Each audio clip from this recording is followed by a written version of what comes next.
Henrique parou na entrada da sala. Seus dedos tremiam levemente na maçaneta da porta. Ao lado dele, sua esposa, Luciana, também ficou imóvel, sem esconder o choque e a indignação. Da sala vinha o som alto de risadas de Márcio e o barulho da TV ligada. O homem nem se deu ao trabalho de levantar para cumprimentar os visitantes. "Entrem, entrem", disse Júlia, com um sorriso forçado, ajeitando mecanicamente o cabelo na tentativa de esconder as marcas de agressão.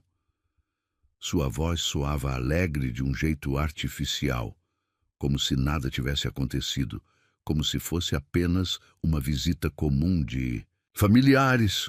No fundo, ela torcia para que o irmão não notasse o leve tremor de suas mãos enquanto pegava os casacos deles. Ela não queria escândalos, pelo menos não naquele momento. Luciana abriu a boca para dizer algo, mas Henrique apertou suavemente sua mão, pedindo silêncio. Seu rosto era uma máscara impassível. "Só passamos aqui rapidinho", disse ele com calma. "Queríamos saber como vocês estão." Mas seus olhos traíam a batalha interna. A vontade de proteger a irmã lutava contra o trauma de tentativas passadas. "Júlia, o que aconteceu com o seu rosto?" Não se aguentou Luciana, dando um passo à frente, com os olhos brilhando de indignação. Ela ainda era nova na família e não entendia os códigos silenciosos entre os irmãos. "Ah, isso!" Júlia deu uma risada nervosa, ajeitando o cabelo com um gesto displicente. "Bati no armário ontem à noite, sou uma desastrada. Sabe como é? Levanta no escuro para pegar água." Nesse instante, mais uma gargalhada vinda da sala.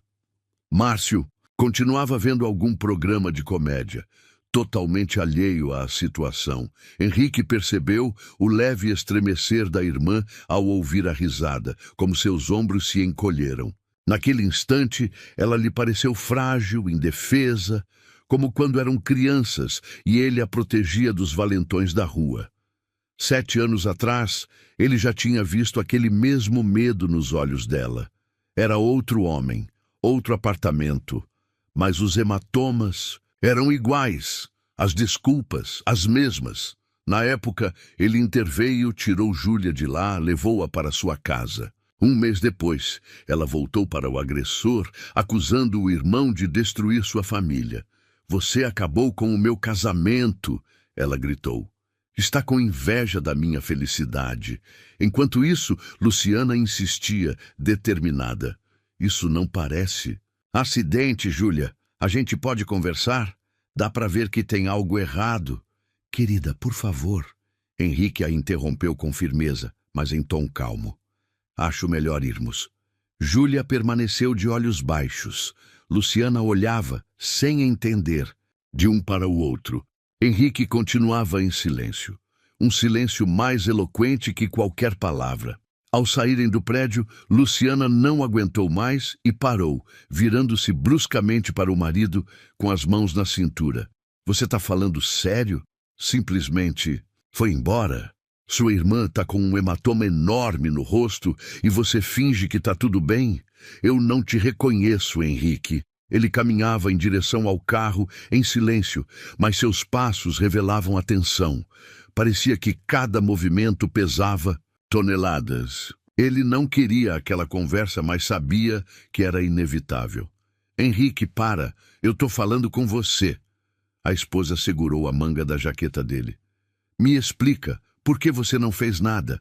Você sempre disse que a família era o mais importante."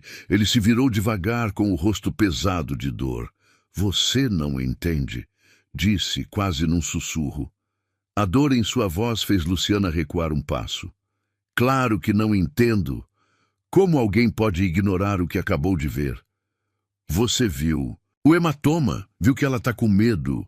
Na janela do apartamento que ficava no térreo, a luz ainda estava acesa. Por trás das cortinas finas, era possível ver o vulto de Márcio, jogado no sofá, vendo TV.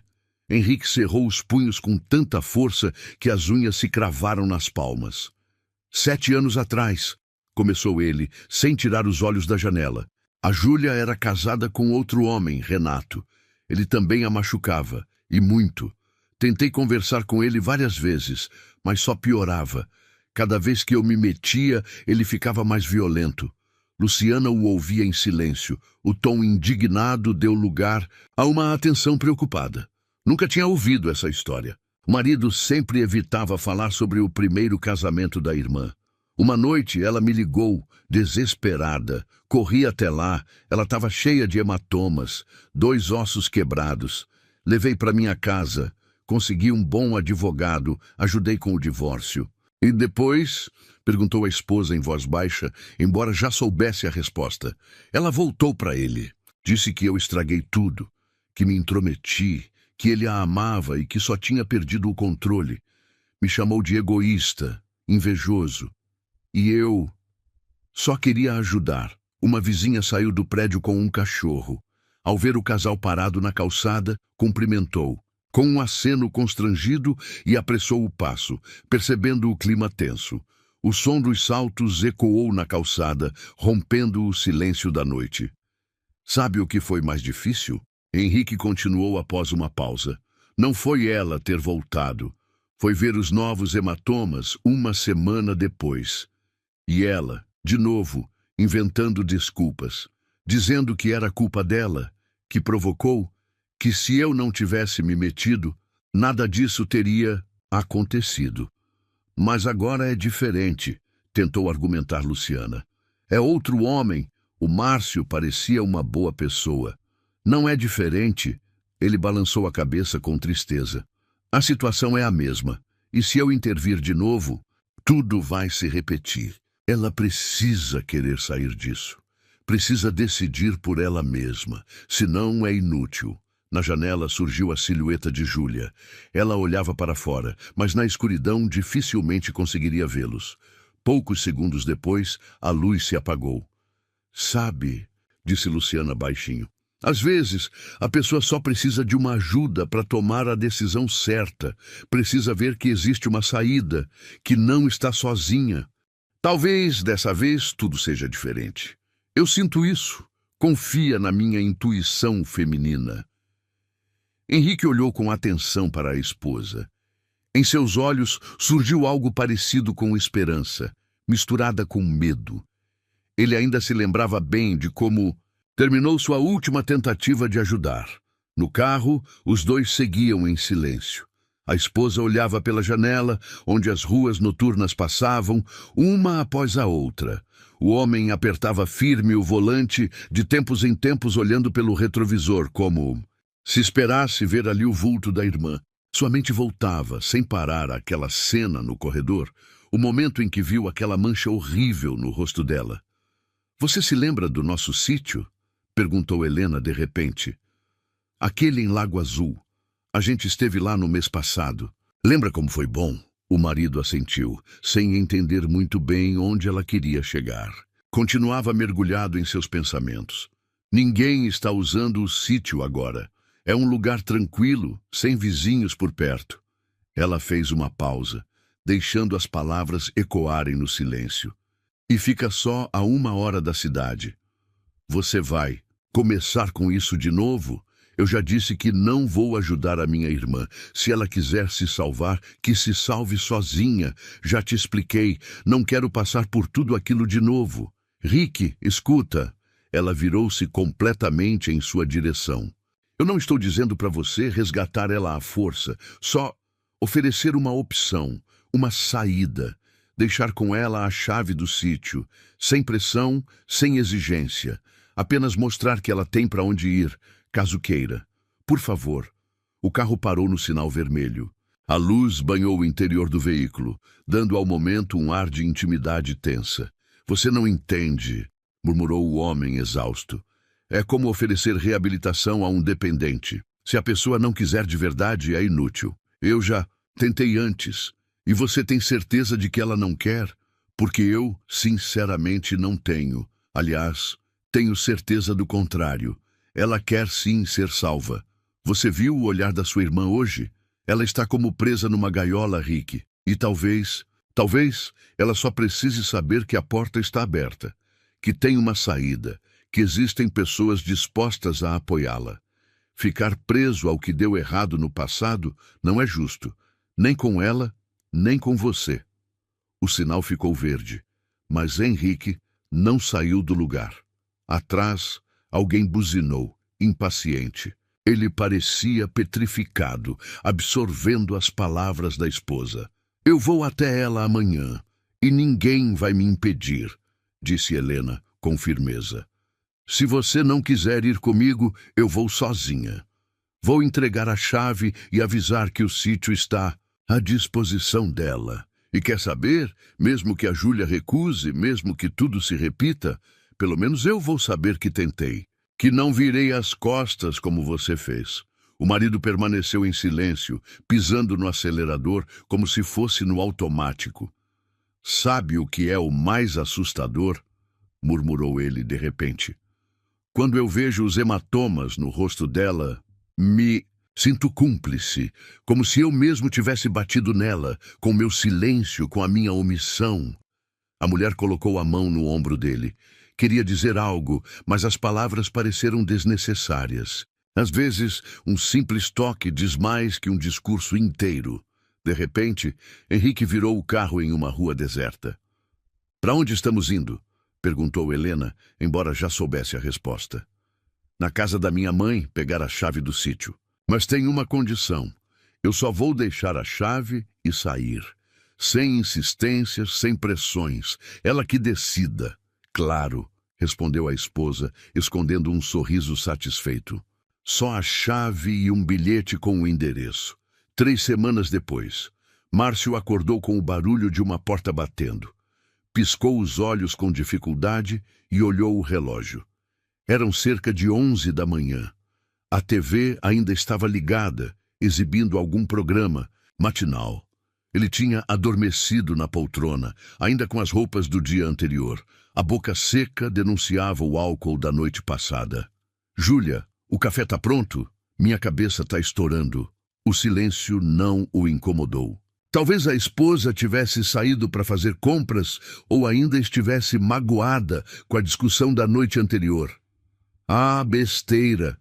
Mais um roxo, culpa dela. Foi abrir a boca na frente dos meus amigos. Eu nem queria, só fiquei nervoso.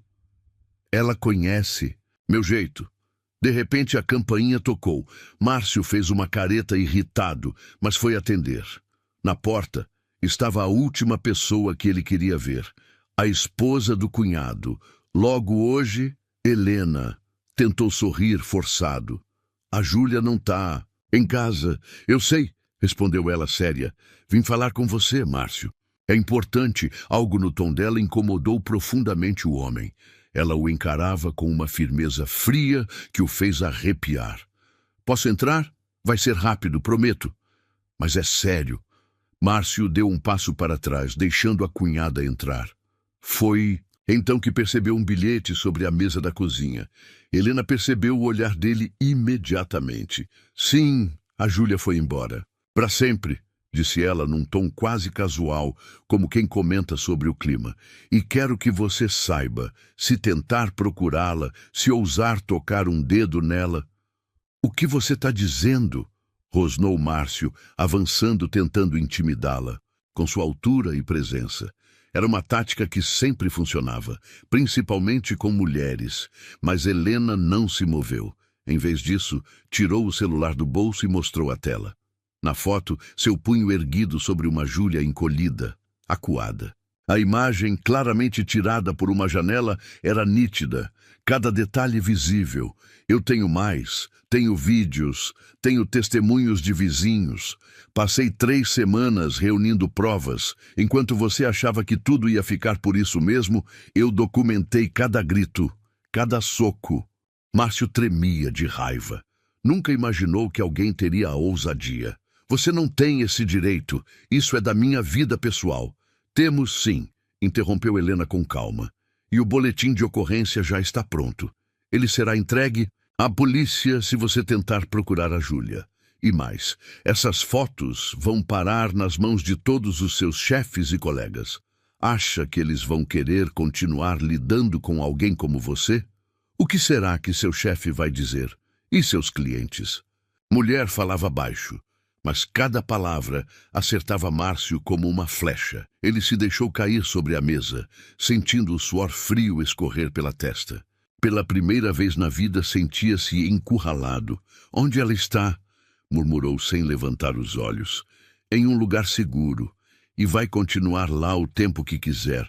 Você simplesmente vai esquecer que ela existe. Está entendido? Sem ligações, sem mensagens, nenhuma tentativa de contato. Júlia não existe mais para você. Márcio ficou em silêncio, encarando o chão. A mente girava entre pensamentos sobre o trabalho, a reputação e o que aconteceria se aquelas fotos chegassem às mãos erradas.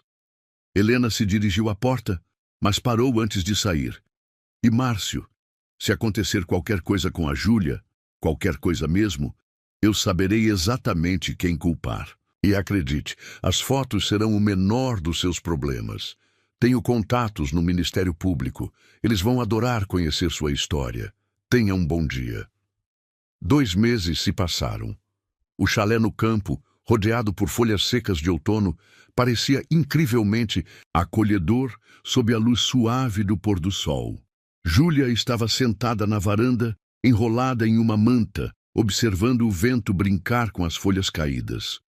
Os hematomas já haviam sumido há algum tempo, mas às vezes ela ainda acordava no meio da noite, por causa dos pesadelos. O som de um carro se aproximando fez seu corpo se retesar. Velhos hábitos custam a morrer. Mas era só Henrique e Helena, que tinham vindo da cidade com mantimentos e novidades. Como você está? Perguntou o irmão, subindo os degraus da varanda. Sua voz já não carregava a tensão de antes. Estou bem, sorriu Júlia. De verdade, terminei ontem a papelada do divórcio. Dá para acreditar? Nem minhas mãos tremeram quando assinei. Helena a abraçou em silêncio. Sabia o quanto custava cada pequena vitória como essa. E me ofereceram um emprego na biblioteca municipal. Sempre foi um sonho meu. Isso é maravilhoso, exclamou a cunhada. Começo semana que vem. Vou continuar morando aqui por enquanto, só 1 hora de trem até lá. Ainda não estou pronta para voltar de vez para a cidade. Henrique observava a irmã em silêncio. Ela havia mudado muito nesses meses, e não só por fora. Havia algo novo no olhar dela. Uma calma, uma segurança que antes não existiam. Sabe, Júlia, disse ele de repente, eu queria te pedir desculpas por ter ficado calado naquele dia. Se não fosse pela insistência da Helena... Não, Riquet, você fez o certo, não tem por que se culpar. Eu precisava tomar a decisão sozinha. Só agradeço por vocês terem deixado a porta aberta, por me darem tempo para pensar e escolher meu caminho. Enquanto isso, Helena arrumava a mesa com os quitutes que trouxeram. Do lado de fora, o cheiro das folhas secas e das maçãs do pomar. Vizinho invadia o ambiente pela janela aberta. E o Márcio, como ele está? Perguntou Júlia, mencionando o nome dele pela primeira vez em muito tempo. Pediu demissão. Dizem que se mudou para outra cidade. Mas não pense mais nisso. Essa já não é mais a sua história.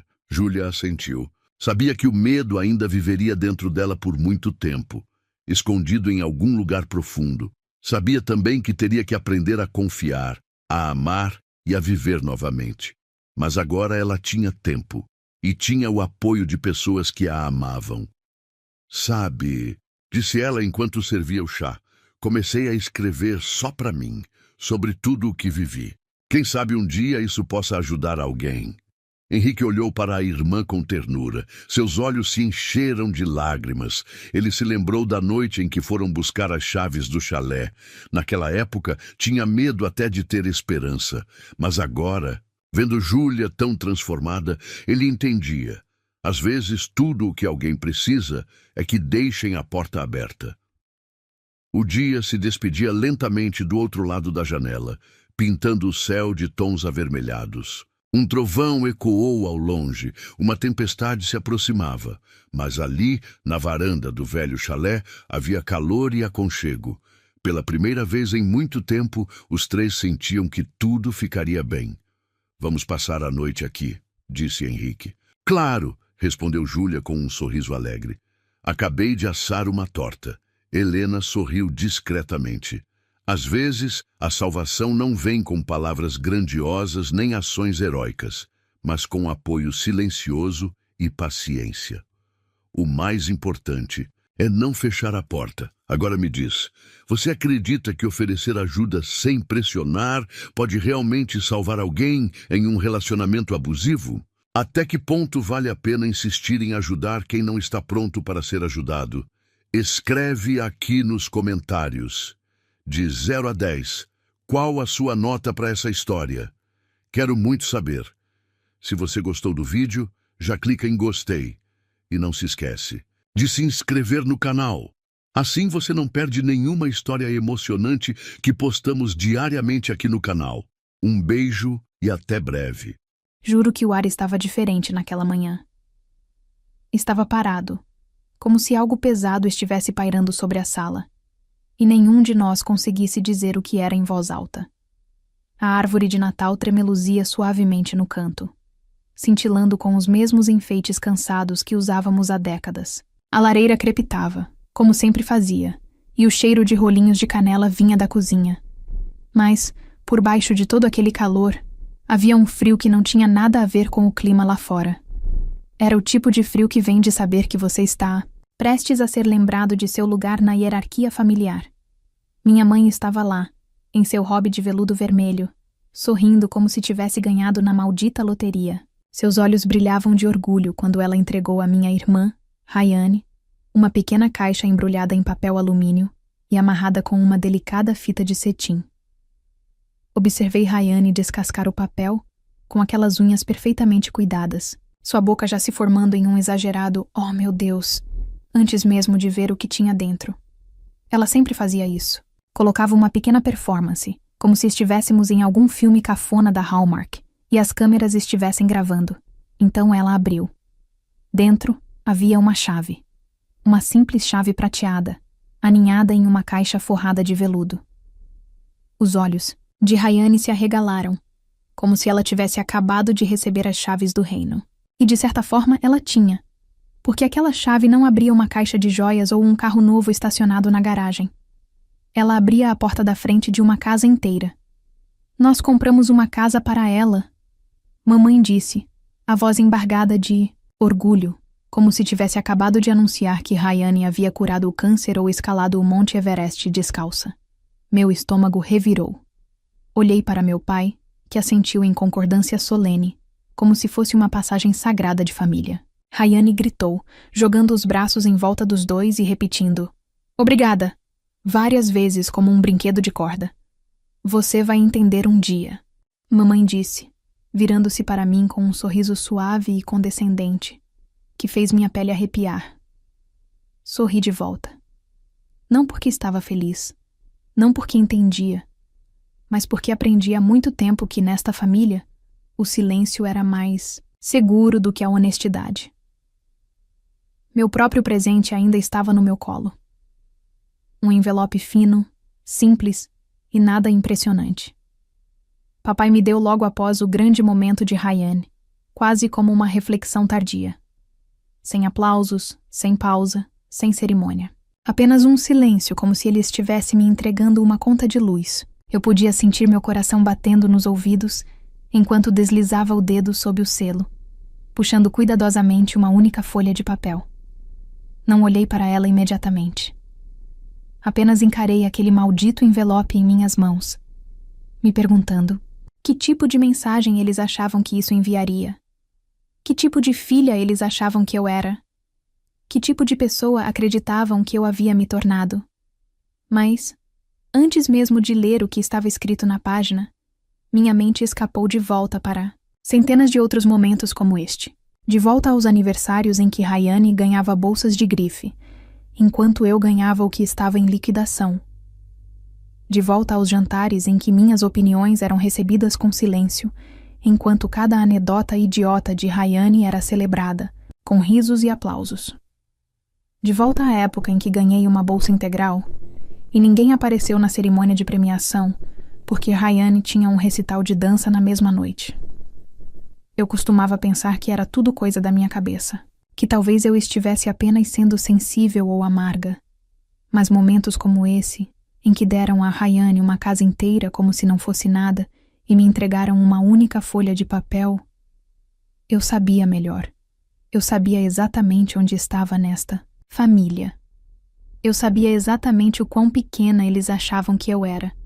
Eu podia sentir as palavras subindo pela minha garganta como ácido. Queria gritar. Queria lançá-las pela sala como punhais. Mas as engoli. Sentei-me ali e continuei sorrindo, embora cada músculo do meu rosto doesse com o esforço. Porque esse não era o momento de falar. Ainda não. O momento estava chegando, mas não hoje. Ser tratado como uma peça de reposição, houve um momento que ainda toca em um loop na minha cabeça, especialmente quando tento me convencer de que estou apenas exagerando. Era meu último ano do ensino médio, na noite da cerimônia de premiação acadêmica. Eu tinha trabalhado duro, feito malabarismos em 2 empregos e mantido meu GPA impecável, enquanto Rayane estava ocupada sendo reprovada nas aulas de introdução e chorando sobre o quão difícil era a faculdade. Naquela noite, quando meu nome foi chamado para a bolsa de estudos acadêmica mais importante, na frente de todo o auditório, entrei no palco e vi minha mãe sentada na primeira fila, não aplaudindo, não sorrindo, mas rolando o telefone. Quando desci com o prêmio na mão, ela olhou para cima brevemente e disse, alto o suficiente para as pessoas ouvirem: bem, pelo menos ela é boa em alguma coisa. A maneira como sua voz cortou os aplausos me fez querer derreter no chão. Meus colegas de classe me deram meio sorrisos estranhos, e minha professora favorita me deu um tapinha no ombro, como se dissesse: você está indo muito bem, garota. Mesmo que sua própria mãe não conseguisse ver. Aquele momento solidificou algo. Dentro de mim, não apenas dor, mas clareza. Eu não estava imaginando isso. Eu não estava exagerando. Eu era invisível por design. E você sabe, eu sempre me perguntei: você já se sentiu assim? Como se fosse apenas um personagem de fundo na história da sua própria família. Como se suas vitórias só importassem se outra pessoa falhasse. Eu adoraria saber, porque eu não posso ser a única que carregou esse tipo de peso em silêncio. Deixe um comentário e me diga por que talvez compartilhar seja o primeiro passo para deixar ir. Anos depois, quando eu voltei para casa para uma visita rápida, o tipo de aparição obrigatória que você faz por culpa, ao invés de amor, eu tropecei em algo que eu não deveria ver. Estava no escritório dos meus pais, um cofre trancado, deixado descuidadamente aberto. Eu não estava procurando por nada em particular, mas o que encontrei lá dentro? Bem, vamos apenas dizer que tudo mudou daquele momento em diante. Foi um tipo estranho de visita, o tipo que não vem do desejo genuíno de se reconectar, mas mais da culpa que ferve silenciosamente no fundo dos seus pensamentos, até que finalmente borbulha e força você a pegar o telefone. Eu não estava em casa há mais de 1 ano, e a única razão pela qual voltei daquela vez foi porque minha mãe me ligou 2 vezes em 1 semana, dizendo que meu pai tinha distendido um músculo enquanto cortava a grama, e precisava de uma ajudinha para mover algumas coisas pela casa. A culpa que ela colocou em suas palavras era densa, como se minha recusa de alguma forma significasse que eu era fria e sem coração, como se décadas de negligência emocional pudessem ser substituídas por uma visita de fim de semana e algumas xícaras de café passivo-agressivas.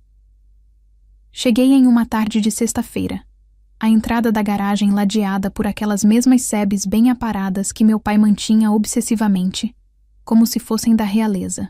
Rayane não estava lá, é claro, que ela estava ocupada.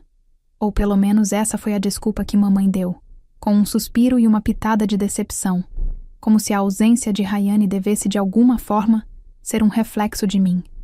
A casa não tinha mudado muito. Mesma decoração estéril, mesmas fotos emolduradas de Rayane sorrindo para todos os ângulos, mesmo cheiro de esmalte de limão e assado cozido demais pairando no ar, como uma estranha cápsula do tempo da perfeição suburbana. Na manhã de sábado, eu já estava contando os minutos até poder ir embora. Eu ajudei papai a mover algumas caixas pesadas na garagem. Ouvi a mãe reclamar sobre como o namorado de Rayane não era ambicioso o suficiente, e sentei-me durante um jantar, onde a maior parte da conversa girou em torno das reformas que eles Estavam planejando na casa do lago. Eu balancei a cabeça, sorri e dei todas as respostas educadas certas, enquanto mentalmente verificava toda a interação. Era tarde da noite quando entrei cambaleando no escritório. Eu não estava procurando por nada. Estava apenas vagando, inquieto, tentando escapar do silêncio sufocante do meu quarto de infância. A porta do escritório estava um pouco entreaberta, e quando eu a abri, vi algo que me fez parar no meio do caminho. O cofre de parede, aquele que meu pai sempre tratou como uma relíquia sagrada, estava aberto o suficiente para a maçaneta ficar frouxa. No começo, pensei que talvez ele tivesse esquecido de trancar depois de guardar alguma coisa. Mas, conhecendo-o, isso parecia improvável. O homem verificava tudo 2 vezes, desde fechaduras até interruptores de luz e o maldito termostato, como se fosse parte de algum ritual. Eu deveria ter ido embora. Eu deveria ter deixado intocado e voltado para cima. Mas algo me parou. Talvez fosse curiosidade. Talvez fosse aquela fome profunda de finalmente saber algo que eles não entregaram a Rayane primeiro. Eu andei lentamente, cada passo ecoando mais alto do que deveria, fazendo minha respiração ficar presa na garganta, enquanto eu abria a porta mais para dentro. Havia pastas grossas, cheias de papéis presos juntos de uma forma que gritava importância. Escrituras de propriedade, formulários de impostos, extratos bancários.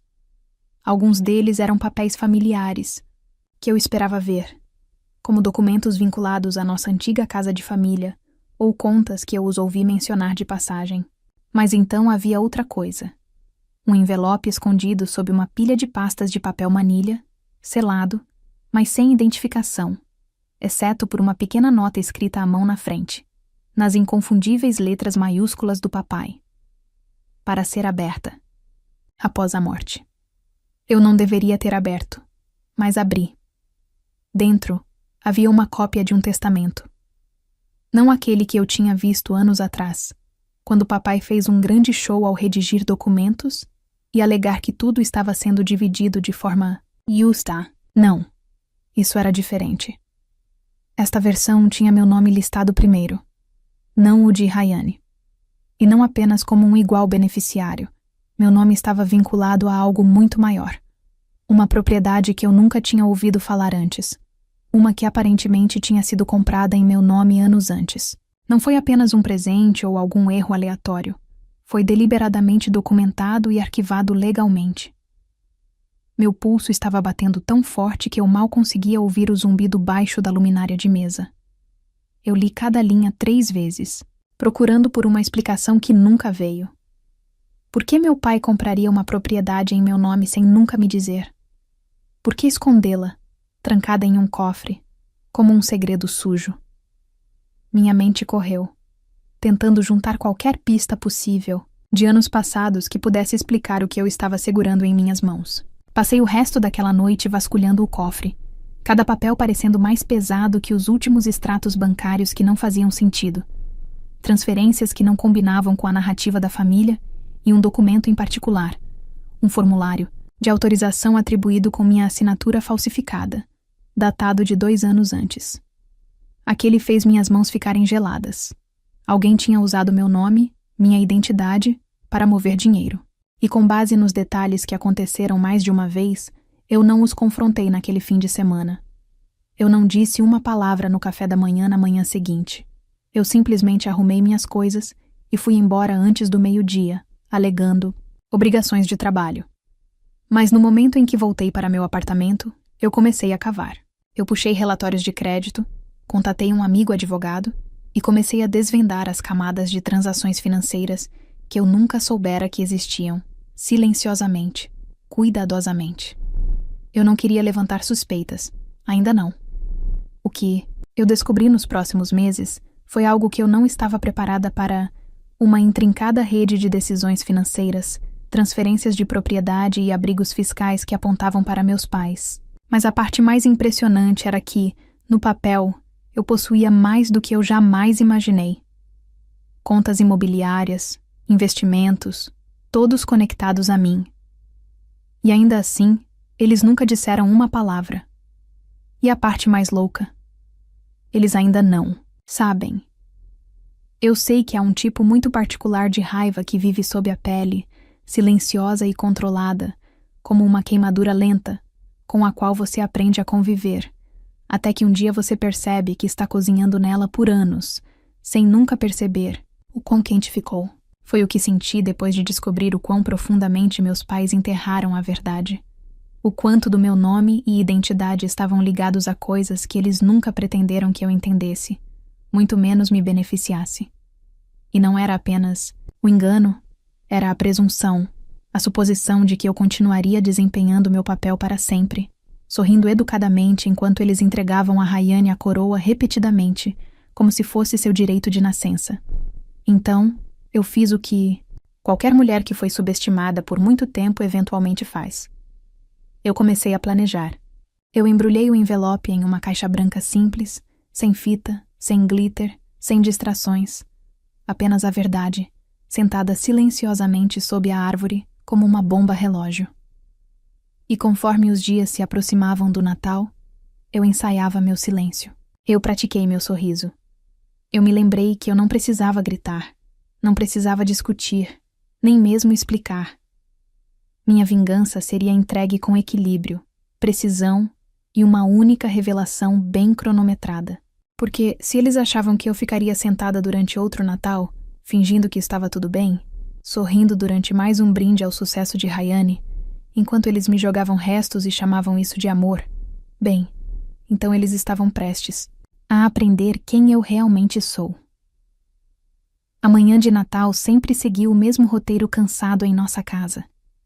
Performance perfeitamente encenada, onde cada sorriso foi ensaiado, cada gesto deliberado e cada maldita emoção filtrada através de camadas de tradição passivo-agressiva e café excessivamente doce. A árvore estava no mesmo canto que sempre teve, enfeitada com luzes douradas e ornamentos que minha mãe insistiu em manter, apesar do fato de que metade delas estavam lascadas ou rachadas.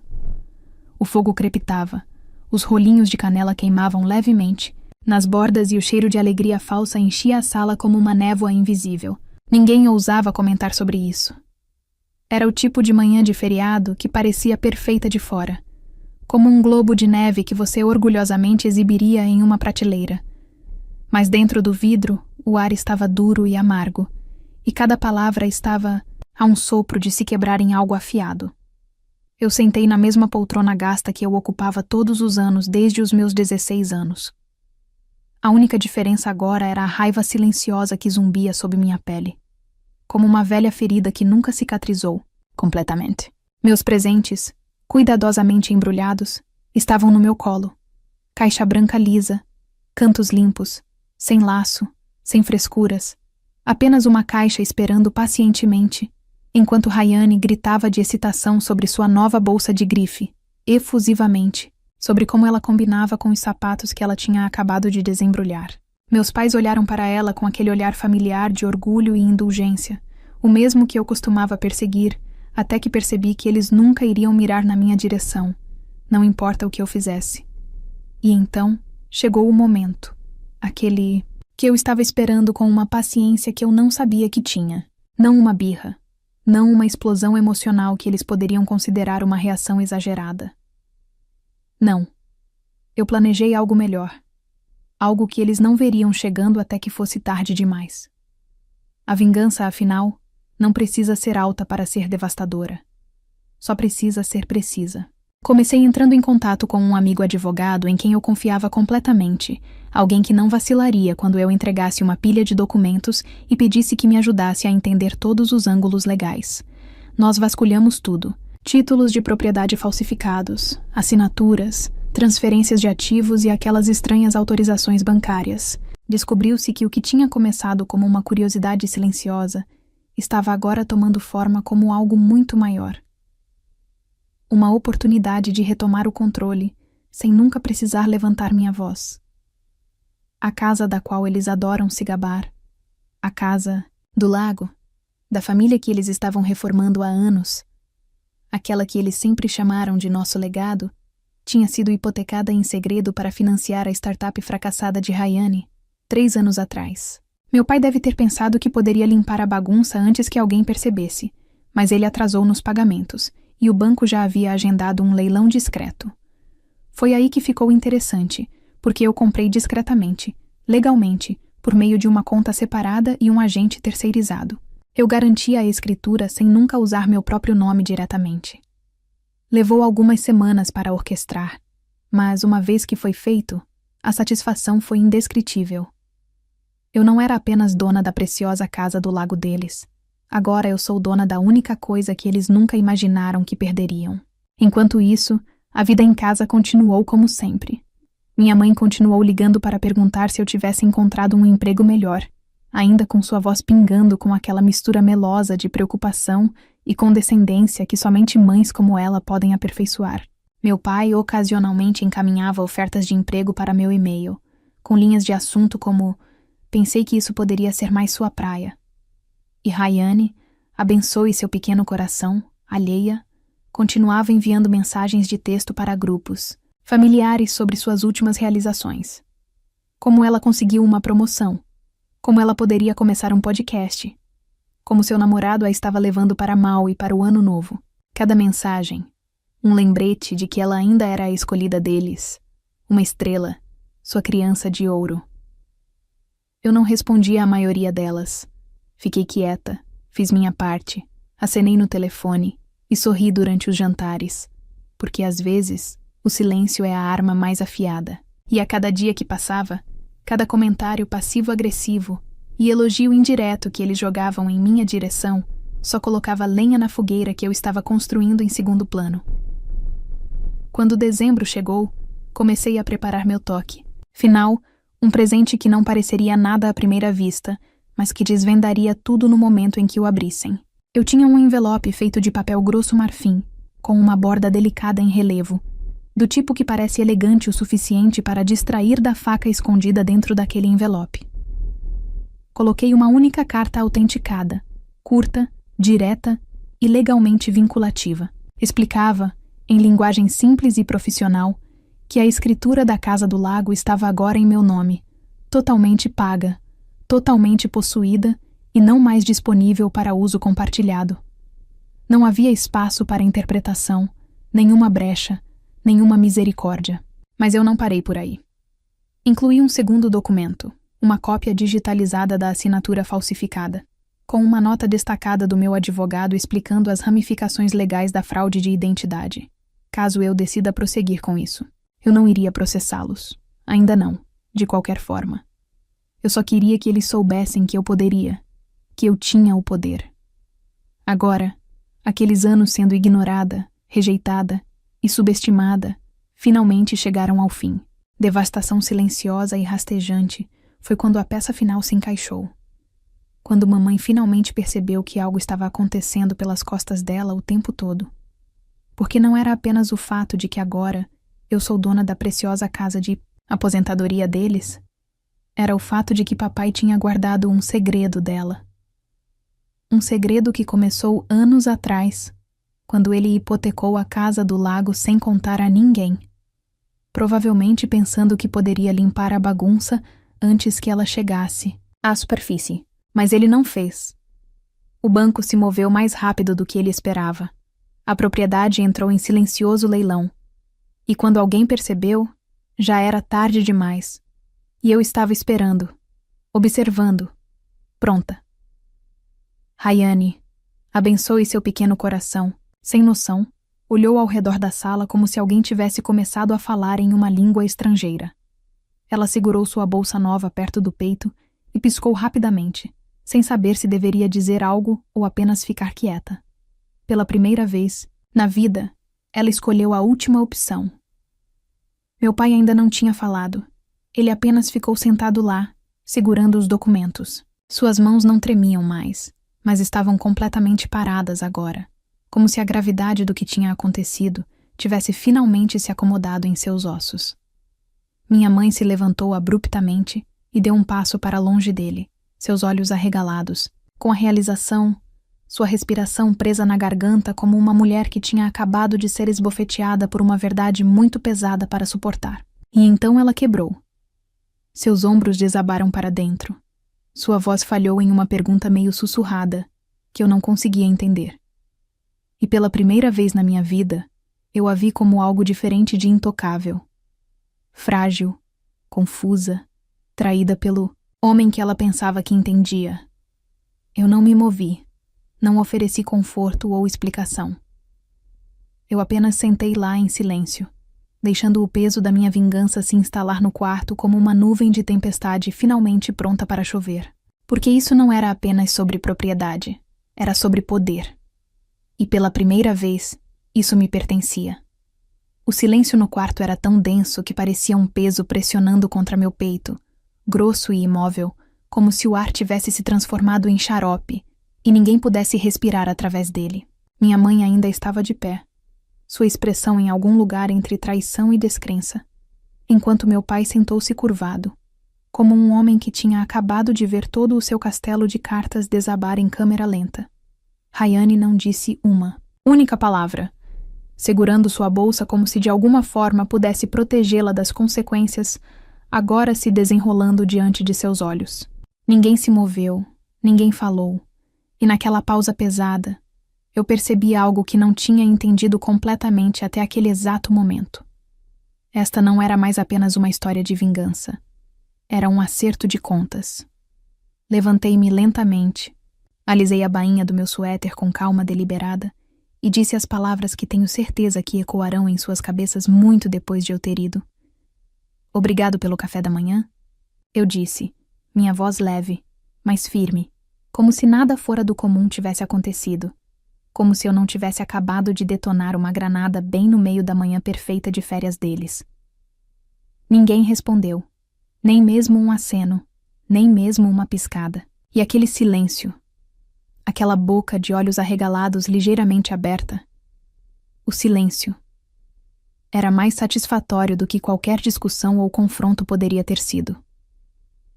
Peguei meu casaco nas costas da cadeira e o vesti lentamente, saboreando o constrangimento, a tensão, a descrença girando no ar como fumaça após um incêndio.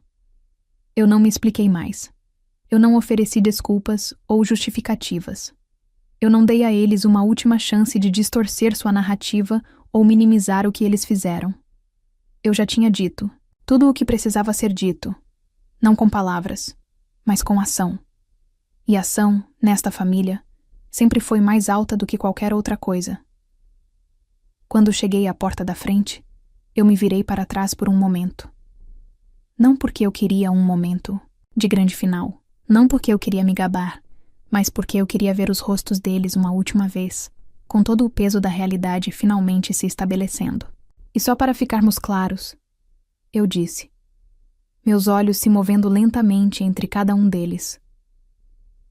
Eu não vou dividir a casa, não dessa vez. É minha agora, tudo.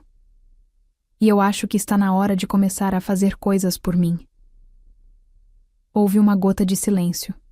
Um lampejo de confusão cruzando o rosto da minha irmã, como se a ideia de eu reivindicar algo que ela não podia tocar fosse quase fisicamente dolorosa para ela processar. Minha mãe parecia que queria dizer algo, talvez discutir, talvez implorar, mas ela não disse nada. Talvez, pela primeira vez na vida, ela entendeu que suas palavras não tinham mais peso aqui. E meu pai? Ele nem levantou os olhos.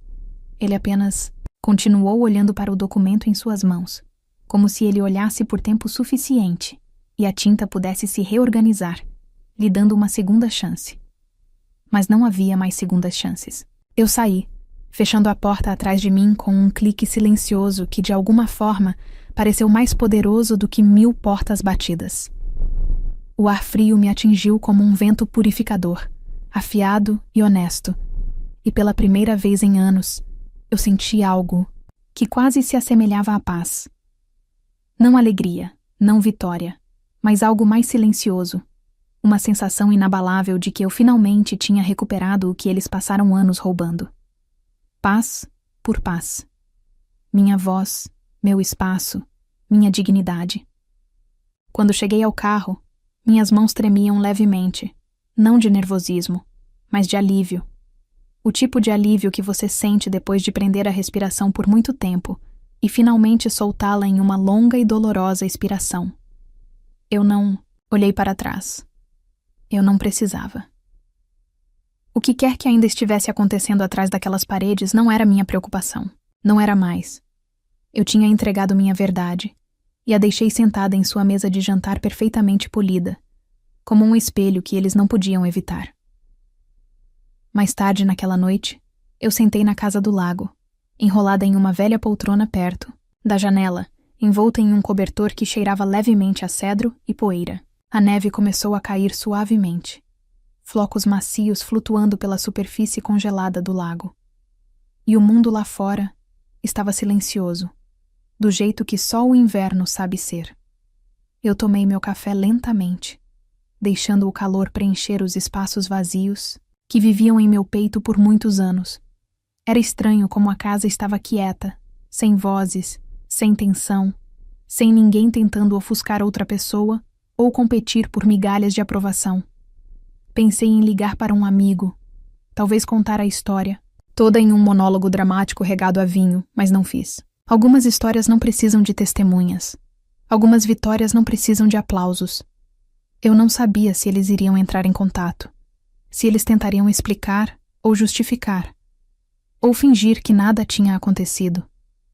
Talvez eles fizessem, talvez eles não fizessem. Eu não me importava mais. Eu não estava interessado em encerrar o assunto. Eu não estava procurando por perdão ou reconciliação. Eu finalmente tinha traçado uma linha, não em raiva, mas em autopreservação. E pela primeira vez, eu não estava recuando. O engraçado é que agora, eu finalmente possuo algo que eles queriam. Eu nem quero, mas eu precisava que eles soubessem que eu poderia pegar, assim como eles tiraram tudo de mim.